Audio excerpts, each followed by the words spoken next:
এখন অনেক রাত, এখন বাজে 3:30। তো আমার বর এই যে বেরিয়ে পড়লো নিজের ডিউটিতে, সে 10:30টায় আসবে। তো ও চলে যাক, আমি এখন কি করব, আমার বাচ্চারা ঘুমোচ্ছে, তো আমিও যে একটু রেস্ট নিয়ে নিই। তো আবার সকাল সকাল উঠে বাচ্চাদেরকে টিউশনি পাঠাতে হবে। পড়া হয়ে গেল? চ এবার খাওয়া দাওয়া করবি তো? তো চ, ব্যাগগুলো সব সুন্দর করে রেখে দাদা, আমি বিছানা গুছুতে রেখে দিয়েছি। তো তোদেরকে কিছু খেতে দিয়ে আমি বিছানাটা সুন্দর করে গুছিয়ে নিচ্ছি। তো বিছানা গুছানো সব পড়ে রয়েছে, বাচ্চাদেরকে খাওয়া দাওয়া করে দিলাম, বাচ্চারা বাইরে চলে গেল খেলতে।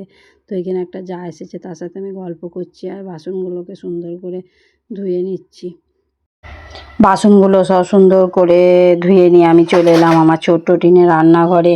তো বাসন কটাকে আমি সব কিছু নিয়ে এই যে র্যাকে গুছিয়ে রেখে দিচ্ছি।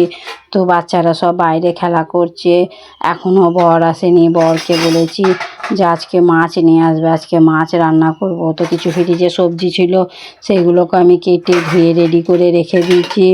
তো আমার বর এরকমই প্রতিদিন রাত্রে উঠে আর বেলা 10:30টার সময় করে আসে।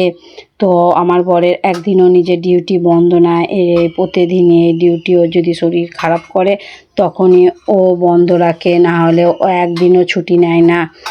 আমার দেখুন বাসনগুলো আমার সুন্দর করে রেখে গুছানো হয়ে গেল। তো এদিক দিয়ে এই যে সবজিগুলো এক সাইডে আমি কেটে রেখে দিয়েছি। তো এরপর আমার বরকে মাছ আনতে বলেছি, সে যদি মাছ নিয়ে আসে তো আমি ঝটপট রান্নাটাও করে নেব। তো আমার একে বাসনগুলো গুছানো হয়ে গেছে। তো এখানে এই যে কিছু কাঁচের কাপ বাটি থাকে মিট কেসের মাথায়, তো মিট কেসের মাথাটা সুন্দর করে ঝেড়ে নিয়েছি। তারপরে এই যে কিছু কাপ আছে, তো এগুলোকে আমি সুন্দর করে এই যে গুছিয়ে নিচ্ছি। তো এই ঝুড়িটার মধ্যে সব কিছু এই ছোটো ছোটো কাঁচের জিনিসগুলো রাখাটা আমার খুব সুবিধাও হয়েছে, কেননা এগুলো তো পড়ে যাওয়া ভেঙে যাওয়ার বেশি ভয় আছে। র্যাকে যদি রাখি তো বাচ্চারা কোনো সময় বাটি নেয়, গ্লাস নেয়, তো এগুলো পড়ে যেতেও পারে। আর এইখানটা মেয়েটা অতটা লাগাল পায় না। আর এইখানে এক সাইডে কিছু জিনিস আমি সুন্দর করে গুছিয়েও রেখে দিতেও পারি, ওরা এগুলো সবসময় হাতও দিবে না। আর এগুলো যদি র্যাকে থাকে তো ওরা একটা নিতে যে আমার একটা ফেলে দিবে। তো এইখানে এই যে কিছু চামচ আছে, তো চামচগুলো এই যে চামচের আমি একটা হ্যাঙ্গার বা স্ট্যান্ড কিনেছি। তো এইখানে আমি চামচগুলোকে সুন্দর করে রেখে দিচ্ছি। তো এই যে ভাতটা আমি গ্যাসে ফুটিয়ে রেখে দিয়েছি। তো এই যে কিছু তেলের কৌটো আছে আর আছে, তো আজকে তেল শেষ হয়ে গেছে। তো বরকে আমি বলেছি তেল নিয়ে আসবে, না হলে রান্না করতেও পারবো না। তো চামচগুলোকে আমি সুন্দর করে গুছিয়ে নিয়ে তো তারপরে এই যে রুমের ভেতরগুলো দেখি কেননা বিছানাটা গুছানো হয়নি সম্পূর্ণটা, আমি কিছু গুছিয়েছি আর কিছু রেখে দিয়েছি। দেখতেই পেলেন আমার বাচ্চারা চলে এলো, বাচ্চাদেরকে আমি সকালে খাওয়াতে পারিনি কো, তো ওরা বেলায় এলো, তোদেরকে আমি এই যে খাওয়া দাওয়া করিয়ে দিলাম। তো এরপরে বিছানাটা অগুছালো হয়ে রয়েছে, তো আমি বিছানাগুলো ঝটপট গুছিয়ে নিচ্ছি। মিট কেসের ভেতরে কোথা থেকে যে এত পিঁপড়ে আসছে বন্ধুরা কি জানি। তো মিট কেসের ভেতরে কোটোতে খাবার দাবার বাচ্চাদের অনেক কিছুই থাকে, তো সব কিছুতেই পিঁপড়ে লেগে যাচ্ছে। খাওয়া দাওয়া করতে যেয়ে যদি খাবারে যদি পিঁপড়ে হয় তো ভালো লাগে না। তো ওই জন্য আমি মিট কেসটা সুন্দর করে ঝেড়ে নিচ্ছি। ঝেড়ে নেওয়ার পর এই যে লক্ষণ গণ্ডিটা একবার টেনেছি, তো আবার সুন্দর করে টেনে দিচ্ছি, দেখি পিঁপড়েটা বন্ধ হয় নাকি। তো এই পিঁপড়ের এত জ্বালা বন্ধুরা কি বলবো। আমার ঘরে ইঁদুর অত ছিল না, এখনও নেই, যদিও থাকে ওই একটা দুটো, আমি সেরকম দেখতেও পাই না। তো এই পিঁপড়েতে আমাকে খুব জ্বালাচ্ছে বন্ধুরা। তো এই যে আমি এই লক্ষণ গণ্ডিটা আবার সুন্দর করে দিয়ে কোটোগুলোকে মুছে আবার মিট কেসে রেখে দিই, দেখি আজকে পিঁপড়ে আসে কি না আসে।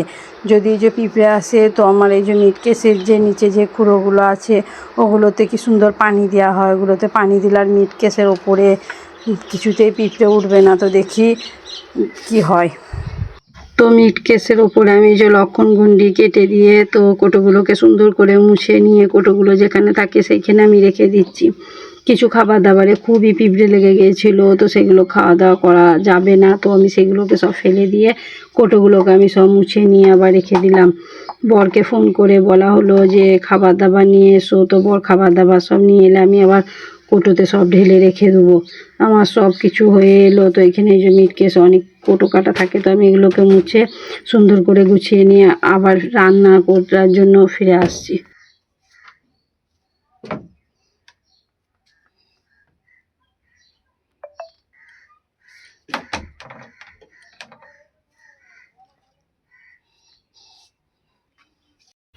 এখন বাজে সন্ধে 7টা। তো আমার মেয়ে তো নেই, মেয়েও দিদির বাড়ি গেছে। আমার বর যখন আসবে ওকে নিয়ে চলে আসবে। আমার ছেলে আছে, তো আমি ছেলেকে কিছু খাওয়া দাওয়া করিয়ে দিলাম। তো ছেলে বই নিয়ে পড়তে বসে পড়লো। তো ওই চেয়ারের ওপরে বা ওই টেবিলটার উপরে কিছু আকাচা জামা ছিল, তো সেইগুলোকে আমি এই যে বালতির মধ্যে রেখে দিচ্ছি। আমার আকাচা কিছু নোংরা জামা থাকলে আমি এরকম করে বালতির মধ্যে রেখে দিই, তাহলে এই যে ভিজুবো যখন কলপারে আমি নিয়ে যাব আমার সুবিধা হবে। আমাকে এমনিতেই জামা কাপড় যদি ছড়িয়ে ছিটিয়ে থাকে তো আমাকে ভালো লাগে না। আমি এরকম দ্বারাই নোংরা জামাগুলোকে সব বালতির মধ্যে ভরে দিয়ে, যেগুলো কাঁচা হয় তো সেগুলো এখানে এই চেয়ারটা থাকে, তো চেয়ারটার উপরে আমি রেখে দিই। তো এখন গুছবো বলে আমি চেয়ারটাকে আলনার কাছে নিয়ে গেছি, কেননা একটা একটা করে কতবার নিয়ে যাব, তো চেয়ারের উপরেই থাকে। তো চেয়ারটা সহজেই যে আমি এরকম করে প্রায় বেশিরভাগ নিয়ে চলে আসি। তো আমি আলনায় সব সুন্দর করে জামাগুলো গুছিয়ে নিচ্ছি। তো এখনও ছেলে, আমি আর ওর বাবা এখনও আসেনি।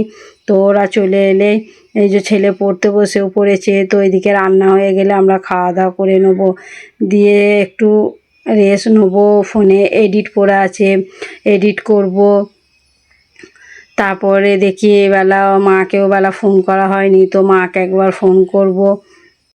ছেলে মেয়ের কিছু জামা ছিল, তো এই যে আমি ছেলের জামা ছেলের জায়গায় রাখি। তো সবার উপরে থাকে আমার নাইটি আর আমার বরের কিছু জামা, তারপরে থাকে আমার ছেলের কিছু জামা, তারপরে থাকে মেয়ের জামা কাপড়, তারপরে থাকে এই যে বরের গেঞ্জি, তারপরে এই যে সবার গামছা। তো আমি আলনাটা খুব সুন্দর করে গুছিয়ে নিচ্ছি। আমাকে আলনা গুছোতে খুব ভালো লাগে, জামা কাপড় কাচতেও ভালো লাগে, জামা কাপড় গুছোতেও খুব ভালো লাগে। তো এই যে জামা কাপড়গুলো সব জড়ো হয়ে রাখা ছিল, তো মনে করছিলাম যে আর গুছবো না, কেন আজকে খুবই গরম, মেঘ মেঘ পাড়াও করেছে। তো দেখি রাত্রে মনে হয় বৃষ্টি হবে, তো খুবই গরম করছে আর ভালো লাগছে না। একবার করে জামা কাপড় গুছোচ্ছি, ছেলে একবার করে চলে আসছে, মা এটা দেখিয়ে দাও, মা এটা বলে দাও। তো এই যে কাজ করতে করতে ছেলেকে একবার দেখছি, তো ছেলের কাছে যে আমি বসে ছেলেকে আমি পড়াশোনা করাবো বা ওর পড়াগুলো আমি একবার দেখিয়ে দেবো, তো আমার সেইটার হয়ে ওঠে না। কেননা ওইখানে যদি আমি ছেলেকে যদি সময় দিই তো এইখানে আমার সবই কাজ পড়ে থাকবে। তো ছেলে এই ঘরটাতেই রয়েছে, ছেলেকে একবার করে বলছি যে এটা ঠিক হচ্ছে না, এটা ঠিক করো। এই আর আবার ছেলে চলে আসছে, মা এটা ঠিক করে দাও। তো এরকম ধারা করেই কাজগুলো করে নিচ্ছে, একদিকে ছেলেকে পড়িয়েও নিচ্ছি। এখনও বর আসেনি, বর ওর মেয়েকে নিয়ে তারপরে আসবে। তো বর এর আগে চলে আসে, আজকে কেন কি জানি এত দেরি হচ্ছে, এরকম তো দেরি হয় না। তো ফোন করেছিলাম যে তুমি এত দেরি কেন করছো, তো তুমি তাড়াতাড়ি এসো, কেননা মেয়েটা সেই সকালে গেছে এখনও আসেনি, টিউশনি থেকে এসেই ও চলে গেছে। তো ও কাল থেকেই যাব বলছিল। তো এত গরমের মধ্যে তারপর ছোট বাচ্চা, মন যাচ্ছিল না পাঠাতে, তো ও জেদ করছিল আমি দিদির বাড়ি যাবই, আমি যাবই। তো ওকে পাঠিয়ে দিলাম। আমার পাশের একটা দেওর আছে, তো তাকে বললাম যাও না একবার নামিয়ে দিয়ে এসো। তা ও আজকে বলছিল মা আমি আজকে আসবো না, আমি দিদির বাড়িতেই থাকবো। আমি বলছি না মা, তুমি এখনও ছোট, তুমি আর একটু বড় হও তখন থাকবে। তো ওর পাপাকে আমি বললাম যে আসার সময় নিয়ে চলে আসবে, ও আসবে না বলছে, জেদ করছে। তো ওর কোনো কথা শুনবে না, ওকে বুঝিয়ে পারিয়ে নিয়ে চলে আসবে।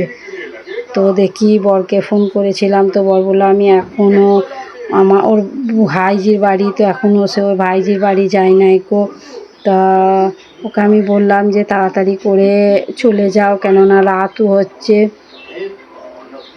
তা ও চলে এলেও আমাদের সবার খাওয়া দাওয়াটাও হয়ে যাবে, কেননা সন্ধেবেলায় ছেলে দুধ খেয়েছিল আর আমার সন্ধেবেলায় একটু কিছু খাওয়া হয় নাই কো। কখন সে 1টার সময় ভাত খাওয়া দাওয়া করেছি, তো এখন একটু খিদেও পেয়ে গেছে। তো বর এলেই আমরা খাওয়া দাওয়াটা করে নেব। তো এখানে আমার জামা কাপড়গুলো সব সুন্দর করে গুছানো হয়ে গেছে। তো এরপরে আমি যে চেয়ারটাকে তুলে নিয়ে যেখানে থাকে আমি সেইখানে রেখেও দেবো, দিয়ে এই যে বারান্দাটা একটু সুন্দর করে ঝাঁট দিয়ে নেব। আমি চলে এলাম সুন্দর করে এই যে ঘরগুলোকে ঝাঁট দিয়ে নিতে। এই বিছানাগুলো ঝেড়ে নিয়েছি, কেননা বিকেলে তো এই ঘরে শুয়েছিলাম, তো বিছানাটা সুন্দর করে ঝেড়ে নিয়ে ঘরগুলোকেও ঝেড়ে নিচ্ছি। তা মনে করছি যে ঘরগুলোকে একটু মুছে নেব। তা এত আজকে গরম, একটু গাছের পাতা নড়ে নাই, তো ভালো লাগছে না। বারান্দাটা একটু মুছে নেবো দেখি। ওইদিকে রান্না হচ্ছে, ভাতটা এখনও আমার বসানো হয়নি, তো ভাতটা ঝরিয়ে নেব। তো আমি এই যে ঘরগুলো সুন্দর করে ঝাঁট দিয়ে বারান্দাটা ঝাঁট দিয়ে আবার আসছি। আমি ঘরগুলোকে ঝাঁট দিয়ে চলে এলাম বারান্দাটা ঝাঁট দিতে। তো এখানে একটা লুঙ্গি এক সাইডে রাখা ছিল, তো সেইটাকে আমি সুন্দর করে আলনায় গুছিয়ে নিলাম। তো এরপরে যে ওপরটা ঝাঁট দিয়ে আমি এই যে ঘর বারান্দাগুলো সুন্দর করে ঝাঁট দিয়ে নেবো। তো আমার রান্না হয়ে গেছে, আমার বর আমার মেয়েও চলে এসেছে, তো ওরা এখন টিভি দেখছে। তো আমি এই যে এইগুলোকে সব ঝাঁট দিয়ে দেখি বারান্দাটা মুছতে পারলে মুছে নেব, আর নাহলে এরকমই থাকবে। তো দিয়ে খাওয়া দাওয়া করে নেব। তো এই সাইডটা এতই নোংরা বেরিয়েছে, এই দিকের ঘরটা থেকেও খুব নোংরা বেরিয়েছে। তো দেখতে পাচ্ছেন বন্ধুরা, এই ধারে কত নোংরা পড়ে রয়েছে। তো ওই সাইডটা আমি ঝাঁট দিয়ে আমি এই সাইডটা ঝাঁট দিতে চলে এলাম। তো খুবই ঘরদোর নোংরা হয় বন্ধুরা, কেননা বাচ্চারা আছে, বাচ্চারা একটু ঘরদোর বেশি নোংরা করে। তো কিছু করার নাই, আমার এমনিতেই ছোট্ট ঘর বারান্দা। তো আমি সারাদিনে 2-3বারও আমার ঝাঁট দেওয়া হয়। তো তার সত্ত্বেও ঘর বারান্দা নোংরা হয়। তো এখানে এই যে আমার ছেলে, আমার মেয়ে, এখানে এই যে কাগজি লেবু এনেছিল ওর পাপা। তো কাগজি লেবুগুলোকে এখানে এই যে কেটেছিল, তাই যে কাগজি লেবুর কষগুলো লাল মেজে তো সাদা হয়ে কেমন ফুটে গেছে, দেখতেও ভালো লাগছে না। তো ঘরগুলো ঝাঁট দিয়ে বারান্দাটা ঝাঁট দিয়ে আমি চলে এলাম এই রান্নাঘরের বারান্দাটা ঝাঁট দিতে। তো রান্নাঘরের বারান্দাটা ঝাঁট দিয়ে আমি রান্নাঘরটাও সুন্দর করে ঝাঁট দিয়ে নেব।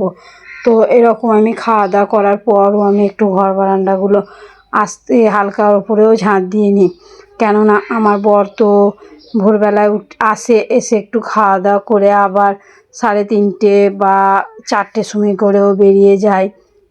আমি এরকম করে ঘর বারান্দাগুলো একটু খাওয়া দাওয়া করার পর সুন্দর করে ঝাঁট দিয়ে নিই, তাহলে ঘর বারান্দা দেখতেও ভালো লাগে। আর সকালে উঠেই যে আমি ঘর বারান্দা ঝাঁট দেবো, আমার সেইটাও হয়ে ওঠে না, কেননা আমি ঘুম থেকে উঠে আগে আমার বাচ্চাদেরকে কিছু খাওয়া দাওয়া সময় থাকলে আমি করিয়ে দিই, আর না হলে ওরা এসে খায়।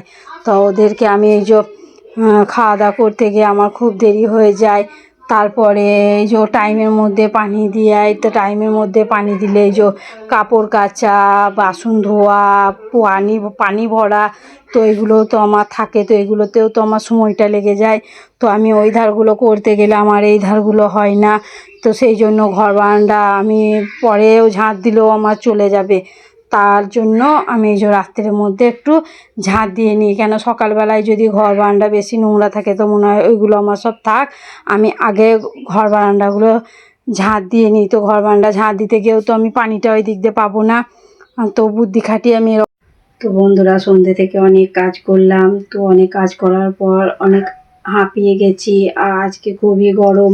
তো আমরা এই খাওয়া দাওয়া করে নিলাম। তো আমার বর বাইরে পাঁচালি করছে, আর আমার ছেলে মেয়ে এখানে শুয়ে পড়েছে। তো বন্ধুরা, ভয়েস দিচ্ছি ওই জন্য এই যে আমি ফ্যান বন্ধ করে রেখেছি, কেননা ফ্যান বন্ধ করলে তো বাচ্চারা উঠেও যাবে, আর আমি যদি ফ্যান চালাই তো আমার ভয়েসটা দেওয়াও হবে না।